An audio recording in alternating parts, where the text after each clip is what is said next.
Hello mga kapatid! So ngayong araw samahan niyo ako sa aking muting video. Dito nga pala sa video nito, kung makatayin naman si video nito, talagang nagluluto nga pala tayo. Ito nga pala talagang naisipan natin magluto nga pala dito ng gisang kamatis na may itlog nga pala sa may sardinas. At dahil nga ito nga pala naisipan natin na kainin kasi nga naman talaga ito nga pala yung kamatis sa itlog naman talaga, talagang mababa nga pala ito ng calorie. Kasi naman talaga nagsisimula na nga pala tayo mag-calorie deficit nga pala. Ang calorie deficit nga pala dito, naman talaga kailangan natin tansya yung mga kakain natin ng calories kasi naman talaga nagbabawas na nga pala tayo ng timbang. At kung makita nyo naman si Binyete, iniiwa ko na nga pala yung kamatis dyan. 10 piraso nga pala ng kamatis dito yung iwain natin para maluto na rin natin dito. At siyempre, kung meron tayong kamatis, talagang meron din tayong sibuyas dito. Talagang kailangan natin magsibuyas pala dito para nga talaga gigisayin nga pala natin to sa sibuyas sa kamatis nga pala. At sa itlog nga pala yung talagang pinaka-ingredients nga pala nito sa kaya sardinas. Kung makita nyo naman dito, talagang inihiwa ko na nga pala yung kamatis dito sa kayong sibuyas. At dito nga, dahil natapos na sa paghihiwa ng kamatis sa sibuyas, ito nga pala, sinudod na nga pala nating itlog dito. At ito nga pala, 10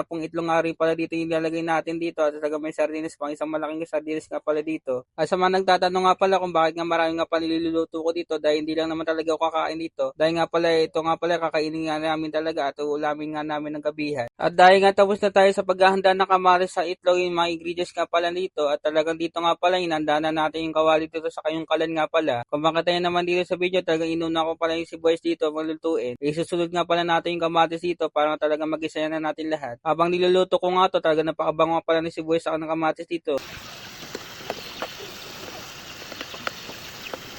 At dito nga kung makita nyo naman si video nito, talagang nadurog nga pala natin kamatis dito. At dahil nga nadurog na nga pala natin to, talagang nilagay na nga pala natin itlog. At talagang naglagay na tayo mga papalasa nga para talagang sumarap nga pala itong mga lulutuin natin. At dito nga kung makita nyo sa video nito, talagang inalo-alo na nga pala natin yun. Talagang parang nga kumapit na yung itlog sa kamatis. At dito nga, isusunod na nga pala natin yung sardinas dito. Kung makita nyo naman dito, talagang nilagay na nga pala natin yung sardinas dito nga pala sa kamatis sa itlog nga pala. At napakasarap nga pala nito, talagang napaka-budget meal din pala. At kayo mga kapatid pala, kung wala pala ako naiisip talaga ulam, ito nga pala, try nyo nga pala ito, yung kamatis sa itlog na may kayo sardinas nga pala. At dito nga, inahalo-halo nga pala natin yan kasi naman talaga kailangan natin haluin, baka masunog nga pala. At mamaya nga pala, ito nga pala, matatapos na natin lutuin, talaga kakain na rin pala tayo dito.